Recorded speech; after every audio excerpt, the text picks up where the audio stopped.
Assalamualaikum warahmatullahi wabarakatuh. Perkenalkan, kami dari kelompok pengantar teknologi informasi dari kelas D Teknik Informatika semester 1 dengan di sini kami menyusun sebuah artikel yang mengangkat tema sistem multimedia sebagai pembantu interaja jauh.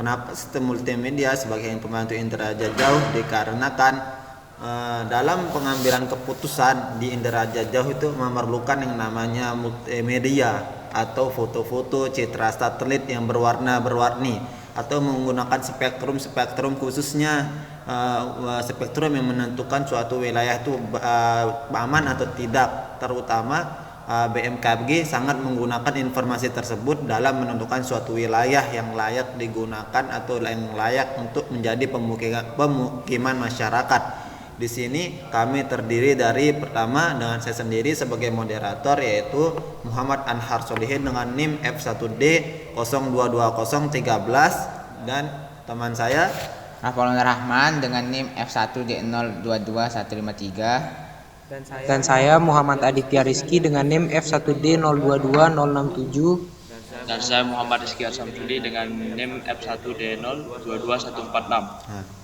Oke, langsung saja kita ke kasus latar belakang.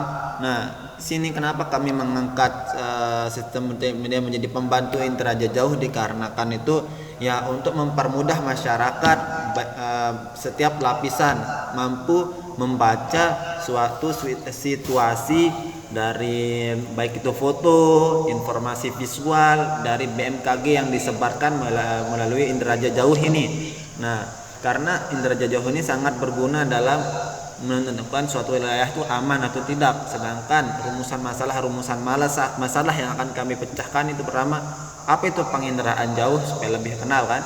Setelah yang kedua, bagaimana cara kerja penginderaan jauh.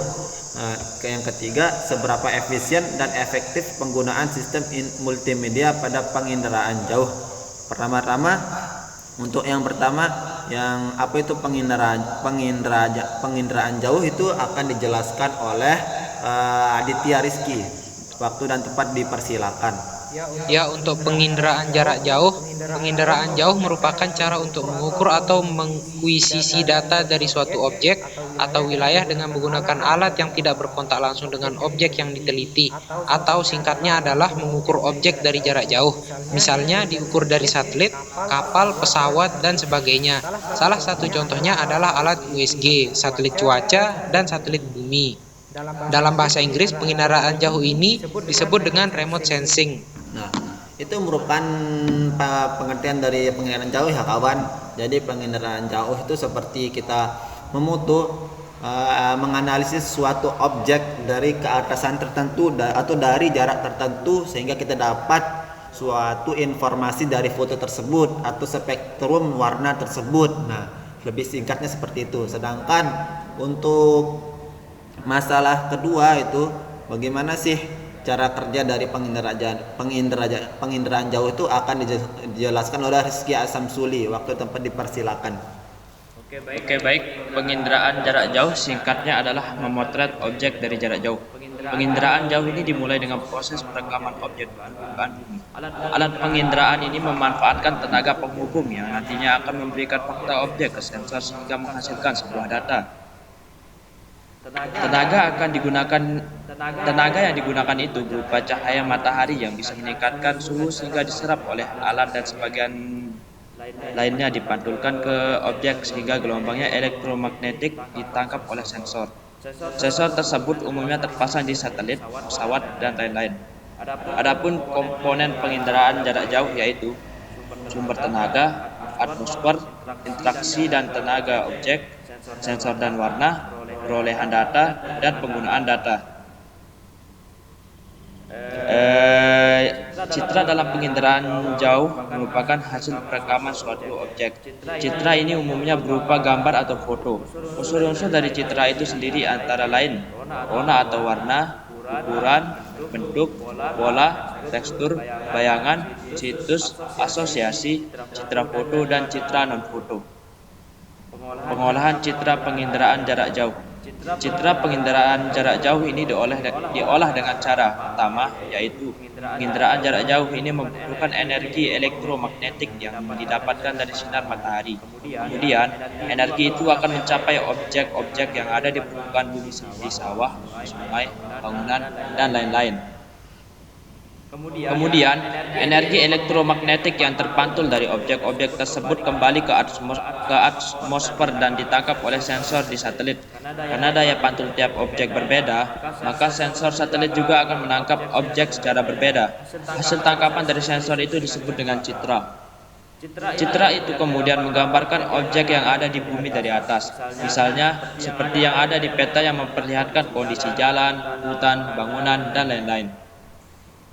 Alat-alat penginderaan jarak jauh. Alat-alat penginderaan jarak jauh ini antara lain yaitu stereoskop, stereogram, film transparansi, meja sinar, paralax bar, dan alat ukur pengukur jarak.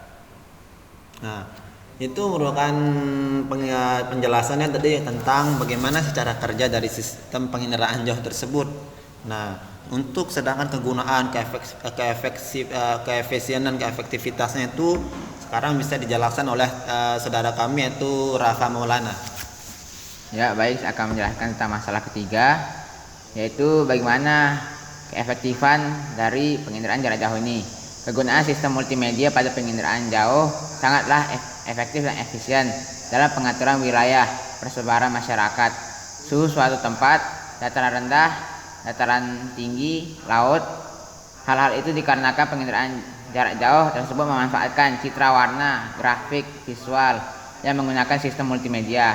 Oleh karena itu, BMKG ketika menentukan suatu suhu rawan bencana di suatu tempat, maka sistem multimedia sangat membantu dalam hal tersebut.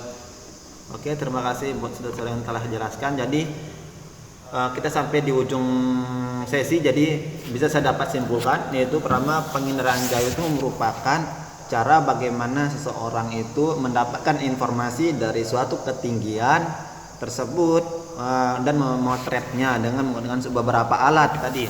Nah, sistem cara kerjanya itu sama seperti hewan kelelawar. Maksudnya gimana?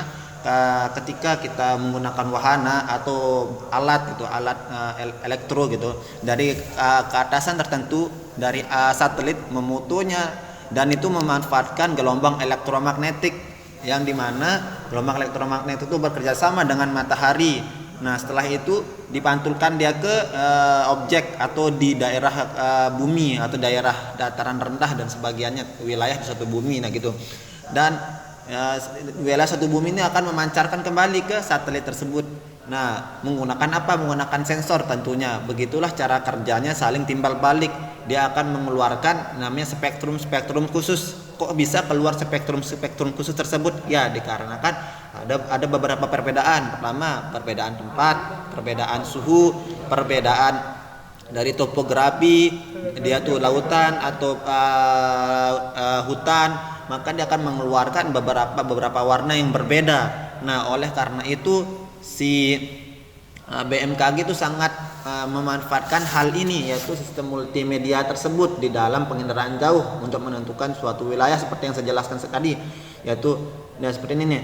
Anggap BMKG mengatakan wilayah ini rawan bencana. Dia tahu dari apa? Dari sistem multimedianya karena telah menginderaan jauh. Wilayah ini sangatlah panas dikarenakan hal gini. Dia tuh karena apa? Dari sistem multimedia menginformasikan kalau spektrum warna yang dikeluarkan itu adalah suhu menentukan suhu panas. Begitulah hal-halnya, sehingga penginderaan jauh di dalam sistem multimedia ini sangatlah berguna, terutama untuk masyarakat yang ingin mengadakan suatu pemukiman, membuat suatu pemukiman di suatu wilayah dengan mempertimbangkan beberapa risiko yang telah diberikan dari pemerintah setempat seperti BMKG yang telah dapat informasi-informasi tersebut. Mungkin sekian kelompok yang dapat kami sampaikan. Bila ada salahnya mohon maaf. Wassalamualaikum warahmatullahi wabarakatuh. Waalaikumsalam warahmatullahi wabarakatuh. Terus gimana?